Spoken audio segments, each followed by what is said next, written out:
गुरुर्ब्रह्मा गुरुर्विष्णू गुरुर्देव महेश्वरा सद्गुरु साक्षात परब्रह्मा तस्मै श्री सद्गुरुवे नमः। जय जय रघुवीर समर्थ श्रीराम समर्थ। सद्गुरु चरणांना नतमस्तक होऊन आपण या सुंदर सकाळच्या मनमोहक वातावरणामध्ये या निरूपणास सुरुवात करूया। मायबाप सज्जनांचं स्वागत आहे। आज आपण या निरूपणामध्ये पाहणार आहोत, समर्थांनी सांगितलेलं आहे जसे करावं तसं भरावं। म्हणजेच काय, म्हणजे ज्या व्यक्तीची ज्या प्रकारची भावना असते त्याच प्रकारे त्याचे कर्मसुद्धा असतात, आणि त्याचे जसे कर्म असतात ना त्याच प्रकारे त्याला फळसुद्धा प्राप्त होत असतं। म्हणजेच काय, म्हणजेच आपण ती रचना पाहूया।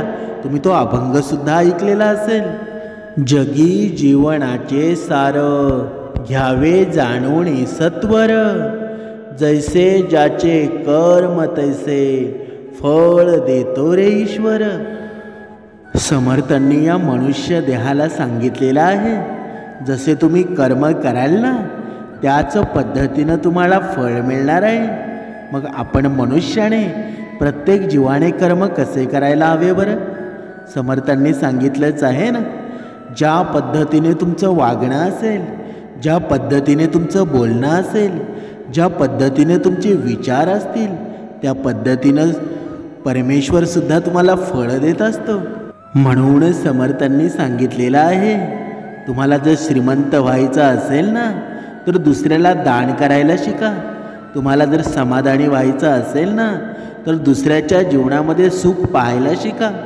जर परिपूर्ण व्हायचं असेल ना तर सर्वांचे कल्याण व्हावं असं तुमच्या जीवनामध्ये जेव्हा वाटेल ना, या मनालाही आनंदाची चाहूल लागेल ना, तेव्हा समजून जा तुमच्या जीवनामध्ये आनंद निर्माण होणार आहे। म्हणून आपण आज या निरूपणामध्ये पाहणार आहोत, जर दुसऱ्याचं वाईट चिंतन केलं, दुसऱ्याच्या जीवनामध्ये दुःख आणण्याचा प्रयत्न केला ना तर परमेश्वर आपल्याला कसं फळ देतो।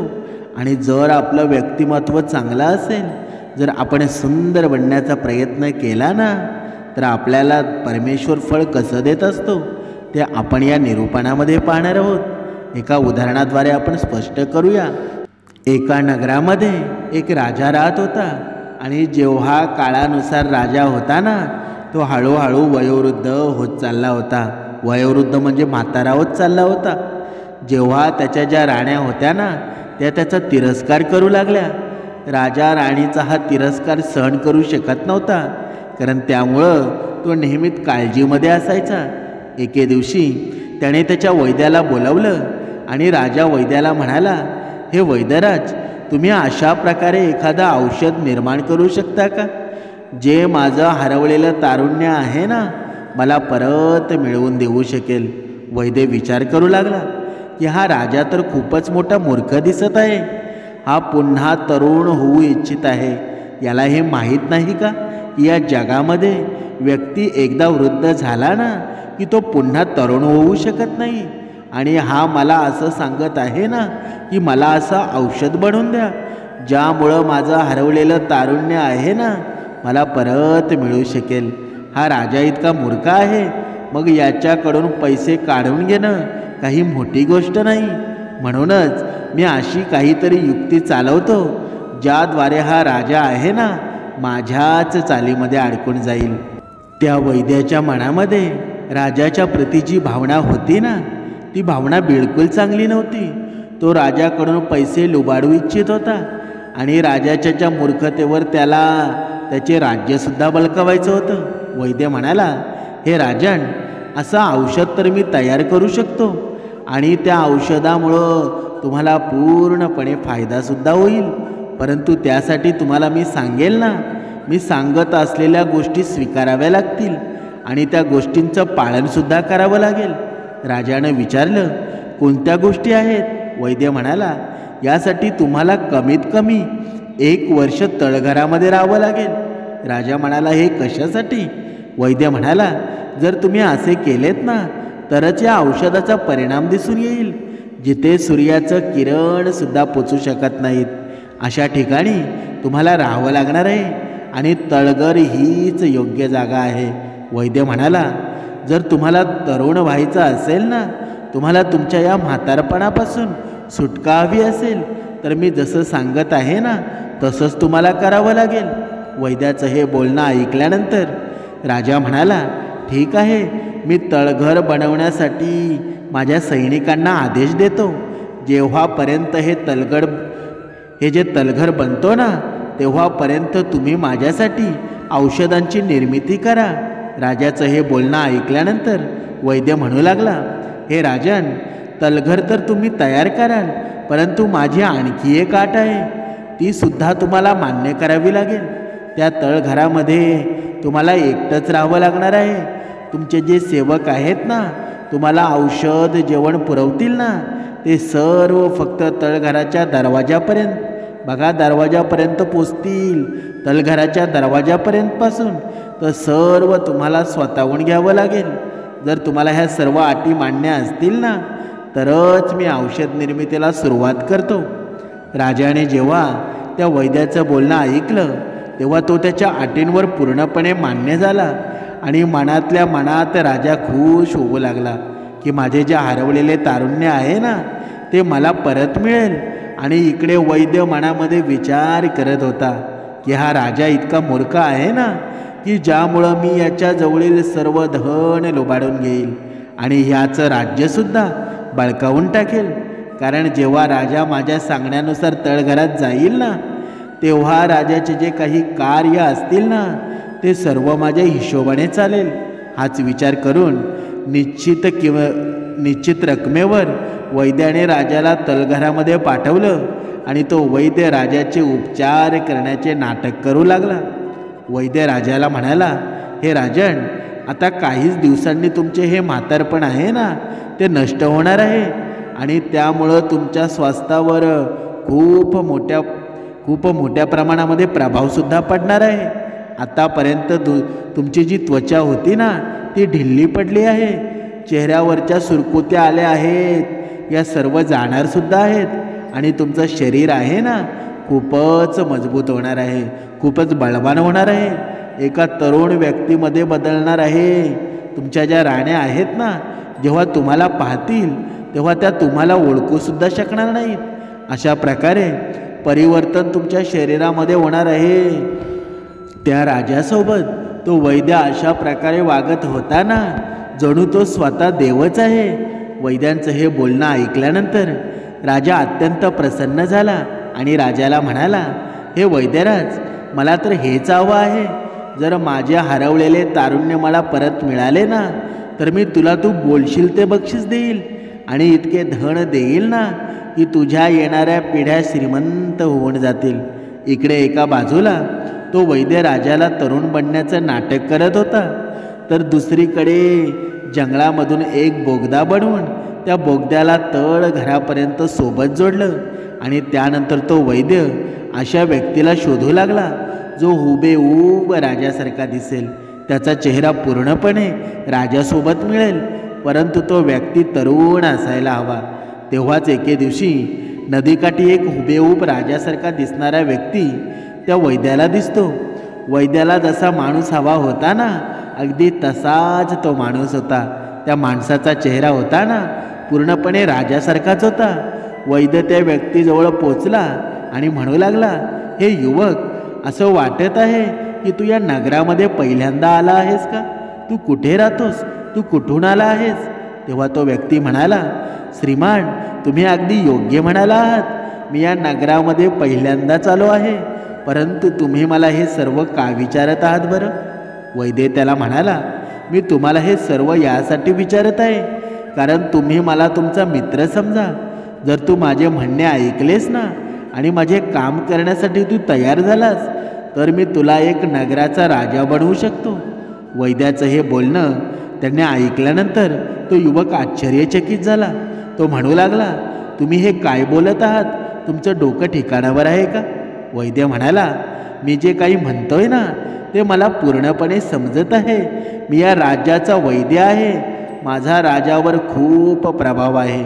माझी जी इच्छा असते ना मी तसंच करतो. तेव्हा तो व्यक्ती म्हणाला, ही तर खूपच आनंदाची गोष्ट आहे.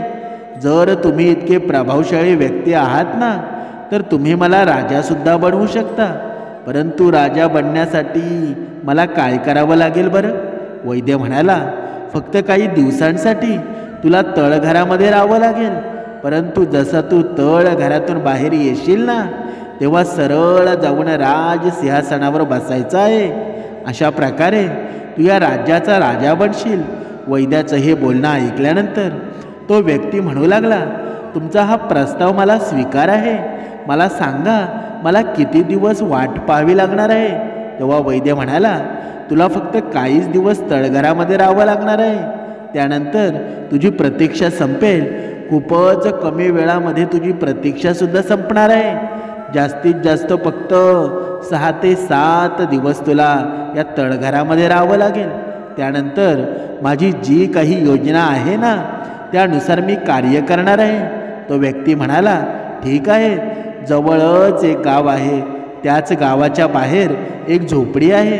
त्या झोपडीमध्ये मी राहतो. जेव्हा तुम्हाला माझी गरज असेल ना तेव्हा तुम्ही निरोप पाठवू शकता किंवा तुम्ही स्वतः येऊन मला सांगू शकता. वैद्य म्हणाला, ठीक आहे. त्यानंतर तो वैद्य तिथून परत आला आणि त्याने त्याच्या कारस्थानाला सुरुवात केली. एके रात्री त्या वैद्याने त्या म्हाताऱ्या राजाच्या अन्नामध्ये विष मिसळलं आणि त्या विषामुळं जेव्हा त्या राजाचा मृत्यू झाला ना तेव्हा तो वैद्य राजाच्या मृतदेहाला खांद्यावर लादून बोगद्याच्या मार्गातून बाहेर निघून आला.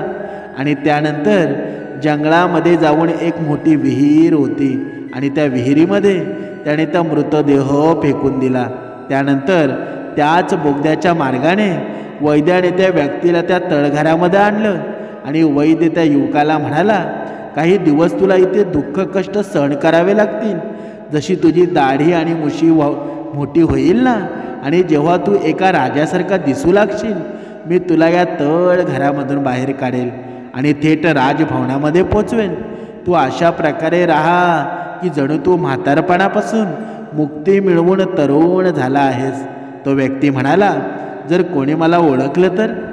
तो वैद्य खूपच चतुर होता. वैद्य म्हणाला, हे सर्व काम तू माझ्यावर सोडून दे. जे काही होईल ना ते मी पाहून घेईल. तुला फक्त एवढंच करायचं आहे की जे मी सांगेल ना तेच करायचं आहे. त्यानुसार तुला तसं चालावं लागणार आहे. तो व्यक्ती म्हणाला, ठीक आहे. तुम्ही जसे म्हणाल ना त्याच प्रकारे मी वागणार आहे. त्यानंतर तो वैद्य तिथून निघून राजदरबारामध्ये पोचतो आणि तिथे जे पण मंत्री आणि सभासद होते त्यांच्या जवळ जाऊन वैद्य म्हणाला, तुमच्या सर्वांसाठी एक खूप आनंदाची गोष्ट आहे. माझ्या औषधांचा राजावर खूप चांगला प्रभाव झाला आहे आणि त्यामुळं महाराज पुन्हा तरुण झाले आहेत. उद्या ते राजवाड्यामध्ये येतील आणि तुम्ही सर्वजण त्यांच्या स्वागतासाठी तयार राहा. त्यानंतर तेथील मंत्री म्हणू लागले, आम्ही आमच्या राजाच्या नवीन रूपाचे खूपच स्वागत करू. त्यानंतर वैद्य राण्यांच्या दरबारामध्ये पोचतो आणि वैद्याचे तेच त्या 2 राण्यांना सांगितलं. वैद्याचं ते बोलणं ऐकल्यानंतर दोन्ही राण्या खूपच आनंदित झाल्या. त्यांनी त्या वैद्याला खूप सारे पैसेसुद्धा दिले. योजनेनुसार पुढच्या दिवशी वैद्यानं त्या व्यक्तीला तळघरामधून बाहेर काढलं आणि राजसिंहासनावर बसवलं. त्यानंतर नवीन राजाला पाहून तेथील सर्व राणे आणि सर्व मंत्री आश्चर्यचकित झाले होते. कारण हा राजा होता ना तो पूर्णपणे युवक दिसत होता आणि राजाचे मंत्री आणि राण्यांनी ही गोष्टसुद्धा मान्य केली होती की हेच त्यांचे राजा आहेत. इतकंच नाही, त्या वैद्यानं राजा बनलेल्या त्या युवकाला हे सुद्धा म्हटलं की हे राजन, तुमचे जे पूर्ण नाव होते ना तो नाव आता बदल करा. कारण तुमचं शरीर आहे ना आता नवीन झालं आहे आणि म्हणूनच तुमचं नाव आहे ना ते नवीन असायला पाहिजे. तो व्यक्ती म्हणाला, हे वैद्यराज, तुमच्यापेक्षा चांगलं नाव दुसरं कोणी ठेवू शकेल का? तुम्ही मला वृद्धापासून तरुण बनवलं आहे. मग माझ्यासाठी एखादं चांगलं नाव आहे ना ते तुम्ही शोधा. त्यानंतर वैद्यानं राजाचे जे नाव ठेवले ना, ते नाव सर्वांना आवडलं आणि सर्वांनी त्या नावाची खूप प्रशंसासुद्धा केली. त्यानंतर नवीन नावाने तो राजा प्रसिद्ध झाला. काही दिवस तो युवक तो राजा बनला होता. तो वैद्याच्या सल्ल्यानुसार वागत होता. परंतु काही दिवसानंतर जेव्हा सर्व परिस्थिती सामान्य झाली ना, त्या राजाला अनुकूल झाली, तेव्हा तो राजा वैद्याला दुर्लक्षित करू लागला. आणि हे सर्व पाहून वैद्य खूपच दुःखी झाला. एके दिवशी वैद्य एकांतामध्ये राजाला म्हणाला, हे राजन, तुम्हाला सिंहासन मिळाल्यानंतर तुम्ही माझ्याकडे दुर्लक्ष करण्यास सुरुवात केली आहे. तुम्हाला ठाऊक आहे ना की तुम्ही मला काय वचन दिलं होतं? राजा म्हणाला, कोणतं वचन? कोणत्या वचनाबद्दल तुम्ही मला बोलत आहात? वैद्य म्हणाला, मी त्याच वचनाबद्दल बोलत आहे जे तुम्ही मला दिलं होतं. तुम्ही मला असं म्हटलं होतं की भविष्यामध्ये तुम्ही माझ्याच आदेशानुसार राज्यकारभार चालवणार आहात. परंतु आता तुम्ही मला काहीच विचारत नाही. समर्थांनी इथे सांगितलेलं आहे की आपण ही कथा ऐकत आहोत ना, या कथेचं सार आहे ते लक्षात ठेवा. आपण पाहत आहोत जसे आपण कर्म करू ना, तसे फळ आपल्याला भोगावं लागणार आहे आणि ते याच जन्मामध्ये भोगावं लागणार आहे. हे सार आहे ना, हे प्रत्येकानं लक्षात ठेवा. बघा, आपण पाहत होतो तो राजा होता, तो मंत्र्याला काहीच आता विचारत नव्हता. बघा, तो वैद्य होता ना, त्या वैद्याला काहीच विचारत नव्हता. मग तो वैद्य म्हणू लागला की तुम्ही मंत्र्यांच्या सल्ल्यानुसार तो राज्यकारभार चालवत आहात. त्यानंतर राजा वैद्याला म्हणाला, तुम्ही एक वैद्य आहात, मंत्री नाही, आणि त्यामुळं तुमचा सल्ला घेणं माझ्यासाठी आवश्यक नाही.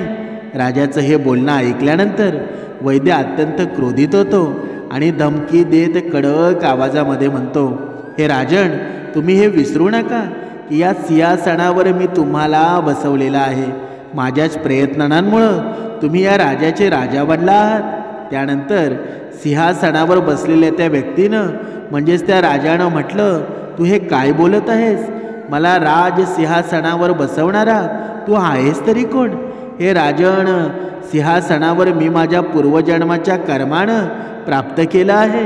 पूर्वजन्मामध्ये मी खूप चांगले कर्म केले होते, त्यागसुद्धा केला होता, तपश्चर्यासुद्धा केली होती, आणि त्यामुळंच आज मला हे राजसिंहासन प्राप्त झालं आहे. हे राजसिंहासन आहे ना, मला पूर्वजन्माच्या फळस्वरूप प्राप्त झालं आहे. वैद्य म्हणाला, तुम्ही हे काय म्हणत आहात? तेव्हा तो व्यक्ती म्हणाला, योग्य वेळ येईल ना, योग्य वेळ येऊन द्या, तेव्हा तुम्हाला सर्व काही अगदी व्यवस्थित समजेल की मला पूर्वजन्माच्या पुण्यामुळं हे राज्यसिंहासन कसं प्राप्त झालं आहे. राजाचं हे बोलणं ऐकल्यानंतर वैद्य निराश होऊन तिथून निघून जातो आणि तो मनातल्या मनामध्ये राजाला शिव्या देऊ लागतो. कपटी धूर्त माझ्यासोबत खोटं बोलत आहे. मला असं म्हणत आहे की पूर्वजन्माच्या पुण्यामुळं मला हे सिंहासन प्राप्त झालं आहे. वेळ येऊ दे, मी सुद्धा त्याला दाखवून देईल की जो माझ्यासोबत वागला आहे ना, ते खूप चुकीचं वागला आहे. त्याला या गोष्टीचा पश्चाताप करावा लागणार आहे. हळूहळू वेळ पुढे पुढे चालला होता. एके दिवशी राजा नावाने मधून विहार करण्यासाठी मंत्री आणि वैद्यांसोबत नदीकाठी पोचला आणि त्यानंतर राजाने नदीमध्ये 5 कमळाची फुले पाहिली. त्याने लगेचच आदेश दिला की ती कमळाची फुले आहेत ना, ती ताबडतोब त्या नदीमधून काढावी. त्यानंतर लक्षपूर्वक त्या फुलांना पाहून राजा म्हणू लागला, ही तर खूपच आश्चर्याची गोष्ट आहे. ही फुलं तर सोन्याची दिसत आहेत. माझ्या पूर्ण आयुष्यामध्ये इतकी सुंदर आणि अप्रतिम कमळाची फुलं आहेत ना, ते मी कधीच पाहिलेली नाही. राजाचा मंत्रीसुद्धा राजाला सहमती दर्शत होता आणि हो म्हणत होता. मंत्री म्हणाला, मी सुद्धा अशी फुलं आहेत ना, ती पहिल्यांदाच पाहिली आहेत. पहा, या फुलांमध्ये किती सौंदर्य आहे. या फुलांमधून सुंदर पिवळे किरण निघत आहेत. आपली ही फुलं आहेत ना, आपल्या तलावामध्ये लावायला पाहिजेत. राजा वैद्याला इशारा करत म्हणाला, वैद्यराज, तुम्ही ही वनस्पती आहे ना, ही शास्त्रात खूप जाणकार आहात. अनेक औषधी वनस्पती तुम्ही एका नजरेमध्ये ओळखता.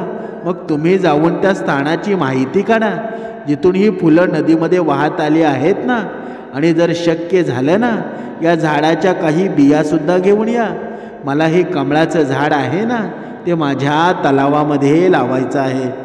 जर राजा एकांतात असताना तर त्या वैद्याने जाण्यास नकार दिला असता, परंतु त्या मंत्र्यांच्या उपस्थितीमध्ये वैद्य राजाला नकार देऊ शकला नाही.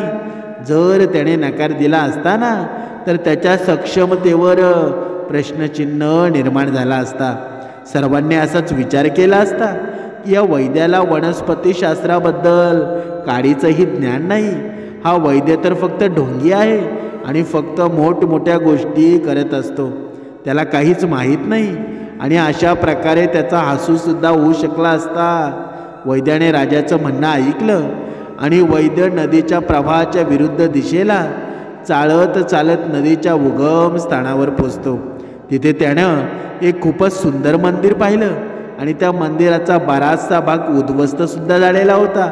फक्त तोच भाग चांगला उरला होता ज्या भागामध्ये भगवान भोलेनाथांची मूर्ती होती. आणि भगवान भोलेनाथांची ही मूर्ती पाहिल्यानंतर त्या वैद्याने भोलेनाथांना प्रथम प्रणाम केला आणि त्यानंतर तो वैद्य मंदिराच्या प्रांगणामध्ये पोचतो. इकडे तिकडे पाहू लागला आणि तेव्हा त्याचं लक्ष एका वटवृक्षावर पोचतं. तो वटवृक्ष प्रचंड मोठा होता, नदी किनारीच होता, तो उगवलेला सुद्धा होता आणि त्या वाडाच्या काही फांद्या नदीच्या पाण्यावरती होत्या. तेव्हा वैद्याचं लक्ष त्या झाडाच्या एका फांदीवर अडकलेल्या त्या मानवाच्या सांगाड्यावर पडतं. मानवाचा तो सांगाडा वडाच्या झाडाच्या एका मोठ्या फांदीवर लटकलेला होता आणि त्या सांगाड्याचे पाय आकाशाच्या दिशेने होते आणि मस्तक नदीच्या पाण्याच्या दिशेने होता. वैद्य त्या सांगाड्याच्या जवळ गेला आणि विचार करू लागला की हा कोणाचा सांगाडा असेल आणि हा असा विचित्र अवस्थेमध्ये लटकलेला आहे. याच्या अशा उलट लटकण्यामध्ये काही रहस्य दडलेलं आहे का? वैद्य या सर्व गोष्टींचा विचार करतच होता की अचानक वातावरणामध्ये बदल झाला आणि आकाशात मोठे काळे ढग दाटले. हवेचा प्रवाह वाढू लागला. पाहता पाहताच जोरामध्ये वादळ वाऱ्यासहित पावसाला सुरुवात झाली. पावसापासून वाचण्यासाठी वैद्य वटवृक्षाच्या खाली उभा राहिला आणि अचानक त्याचे लक्ष पुन्हा त्या सांगाड्यावर गेलं. त्यानं पाहिलं की पावसाचं पाणी त्या सांगाड्यावरून खाली नदीमध्ये पडायचं. तेव्हा त्या पाण्याचे रूपांतर कमळाच्या फुलांमध्ये व्हायचं. हे सर्व पाहून तो वैद्यसुद्धा खूपच आश्चर्यचकित झाला. जेव्हा पाऊस थांबला तेव्हा वैद्याने त्या सांगाड्याला स्पर्श करण्याचा प्रयत्नसुद्धा केला, परंतु अचानक तो सांगाडा होता ना त्या वडाच्या फांदीवरून खाली पडून नदीमध्ये पडला आणि तो त्या नदीमध्ये विलीन झाला. वैद्य जेव्हा परतला तेव्हा त्यानं जे काही पाहिलं ना ती सर्व हकीकत राजाला सांगितली. हे सर्व ऐकल्यानंतर राजाच्या चेहऱ्यावर हसू उमटलं. राजा वैद्याला म्हणाला, हे वैद्यराज, तुम्ही जो सांगाडा पाहून आला आहात ना तो पूर्वजन्मामध्ये माझं शरीर होता. मी त्या वटवृक्षाच्या झाडावर उलटा लटकून वर्षानुवर्ष भगवान भोलेनाथांची तपश्चर्या केली. मी एक योगी होतो आणि तपश्चर्या करत असताना माझा मृत्यू झाला होता. वर्षानुवर्ष उलटा लटकून राहिल्यामुळं माझं शरीर कोरडा पडला होता आणि त्यानंतर माझं शरीर एका सांगाड्यामध्ये बदललं आणि आता तो सांगाडासुद्धा शिल्लक राहिलेला नाही. चांगलं झालं की माझ्या पूर्व शरीराला मुक्ती मिळाली आहे. राजाचं हे बोलणं ऐकल्यानंतर वैद्य म्हणाला, परंतु माझी एक तक्रार आणखी एक आहे. तुम्ही माझ्या प्रयत्नांमुळे राजा बनला आहात, परंतु तुम्ही अजूनही माझ्याकडे दुर्लक्ष करत आहात, माझा तिरस्कारसुद्धा करत आहात. तेव्हा राजा म्हणाला, हे वैद्यराज, हाच तुझा भ्रम आहे. मी तुला सांगितलं तर आहे ना की हे राज्य मला माझ्या पूर्वजन्माच्या कर्मामुळे मिळालं आहे. वैद्य म्हणाला, मग याचा अर्थ असा आहे का की मी केलेल्या प्रयत्नांचा काहीच अर्थ नाही? राजा म्हणाला, तू जेवढे पण कार्य केले आहेस ना ते सर्व तुझ्या स्वार्थासाठी केले आहेस. मला तुझ्याबद्दल असं बरंच काही माहीत आहे की ज्यामुळं तुला फाशीची शिक्षासुद्धा सुनावू शकतो, परंतु मी असं काहीच करणार नाही. कारण तू माझ्यासोबत आणि दुसऱ्यांसोबत जे काही केलं आहेस ना तुझ्या त्या कर्माचं फळ देवच तुला देणार आहे. हे सर्व ऐकल्यानंतर वैद्य भीतीने थरथर कापू लागला. राजानं जेव्हा त्या वैद्याला घाबरलेलं पाहिलं तेव्हा राजा म्हणाला, घाबरण्याची काहीच गरज नाही. विश्वास ठेव, मी तुला फासावर लटकवण्याचा आदेश कधीच देणार नाही. कारण मला माहीत आहे, जन्म मृत्यू फायदा तोटा हे सर्व देवाच्या इच्छेनेच होत असतं. माझ्या पूर्वजन्माच्या कर्माचं फळ आहे ना, मी या जन्मामध्ये राजा म्हणून भोगत आहे. तू तुझ्या कर्माचं फळ आहे ना, तुझ्या पुढच्या जन्मामध्ये भोगणार आहेस. असं सुद्धा होऊ शकतं की याच जन्मामध्ये तुझ्या या कर्माचं फळ तुला भोगावं लागेल. आता जा आणि त्या दिवसाची वाट पहा ज्या दिवशी तुला तुझ्या कर्माचं फळ मिळणार आहे. राजाचं हे बोलणं ऐकल्यानंतर तो वैद्य अत्यंत दुःखी होतो आणि तिथून निघून जातो आणि जाऊन त्याच्या अंथरुणावर झोपतो. वेळ पुढे सरकू लागला आणि राजा जसं म्हणाला ना ते सर्व सत्य झालं. काही दिवसानंतर तो वैद्य जंगलामध्ये औषधी वनस्पती शोधण्यासाठी जातो आणि योगायोगाने तोच त्या विहिरीजवळ पोचतो ज्या विहिरीमध्ये वैद्यानं त्या वृद्ध राजाचा मृतदेह फेकला होता. त्या विहिरीमध्ये आता असं वृक्ष उगवलं होतं ना, ज्याच्या फांद्या विहिरीबाहेर वाढल्या होत्या. त्या फांद्यांना पिवळ्या रंगाचे खूपच सुंदर फुलं आली होती. वैद्यानं जेव्हा ती फुलं पाहिली तेव्हा तो मंत्रमुग्ध झाला आणि ती फुलं तोडण्यासाठी तो स्वतःला थांबवू शकला नाही. जसा तो त्या विहिरीजवळ पोचला ना आणि वाकून त्याने ती फुलं तोडण्याचा प्रयत्न केला तेव्हा एकाएकी त्याचा पाय घसरला आणि तोच त्या विहिरीमध्ये पडला. वैद्याने मदतीसाठी खूप हाका मारल्या, परंतु त्या निर्जन घनदाट जंगलामध्ये त्याचा आवाज कुणीही ऐकला नाही. त्याला वाचवण्यासाठी कुणीही आलं नाही.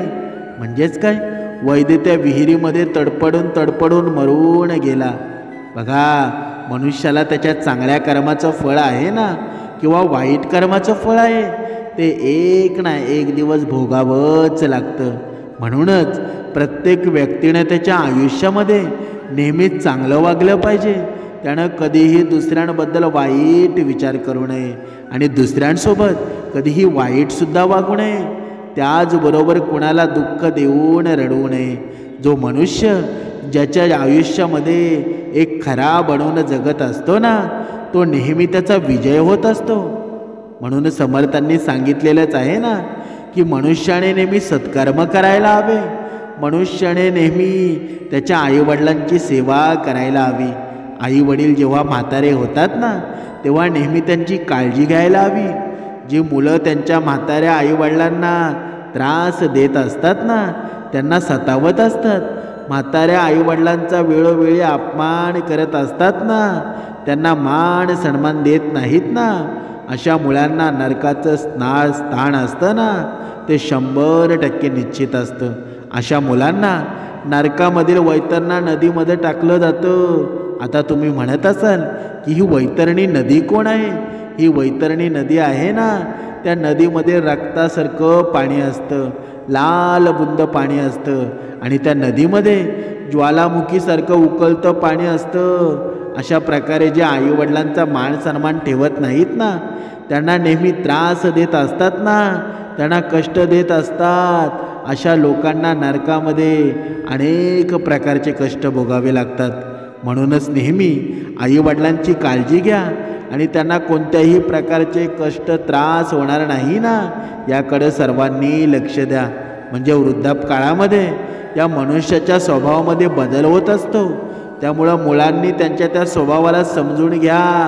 त्यांना नेहमी आनंदी ठेवण्याचा प्रयत्न करा. कारण या जगामध्ये ईश्वराच्या अगोदर जर आपल्याला कोणता भगवंत भेटला असेल ना, तर तो आईबाप आहे, आईवडील आहेत. त्यांची मनोभावे सेवा करा. कारण ईश्वरापेक्षा सर्वात जर तुमचा कोणता गुरु असेल ना, तर तुमचे आईवडील आहेत. हे ईश्वराचं नाव काय असतं ना, हे तुम्हाला माहीत होतं का? की हा राम आहे, हा कृष्ण आहे, हा भगवंत दुसरा कोणीतरी आहे. आपल्या आईवडिलांनी सांगितलं ना की याला राम म्हणायचं. हे रामायण आहे, हे महाभारत आहे. मग आपल्या आईवडिलांनीच आपल्याला सांगितलं नसतं तर आपल्याला परमेश्वरसुद्धा कळाला असता का? म्हणून आपले आईवडील आहेत ना, तेच परमेश्वर आहेत. म्हणून समर्थांनी सुद्धा सांगितलेलं आहे, जो आई वडिलांमध्ये भगवंत पाहतो ना, त्याला वेगळी भक्ती करायची गरज नाही, फक्त त्याचे कर्म चांगले असायला हवे. म्हणून चांगले कर्म करा, इतरांच्या जीवनामध्ये सुख निर्माण करा, दान धर्म करा. तुम्हाला कधीच कसली कमी पडणार नाही. तुम्हाला प्रचितीसुद्धा वेळेवर येतच राहील. म्हणजे दुसऱ्याच्या सुखामध्ये सुख पाहिलं ना, तुमच्या जीवनामध्ये एवढं समाधान निर्माण होईल ना, तुम्हाला वेगळं परमेश्वराकडं मागावं लागणार नाही. आणि हेच कार्य आहे ना या कलियुगामध्ये आपल्याला करायचं आहे. समृद्ध बनायचं असेल, श्रीमंत बनायचं असेल तर अगोदर चांगलं माणूस होणं गरजेचं आहे. तेव्हा नंतरच्या गोष्टी करा, तेव्हा श्रीमंत बना. म्हणून अगोदर चांगलं माणूस बनण्याचा प्रयत्न करा, जीवनामध्ये काहीच कमी पडणार नाही. जय जय रघुवीर समर्थ.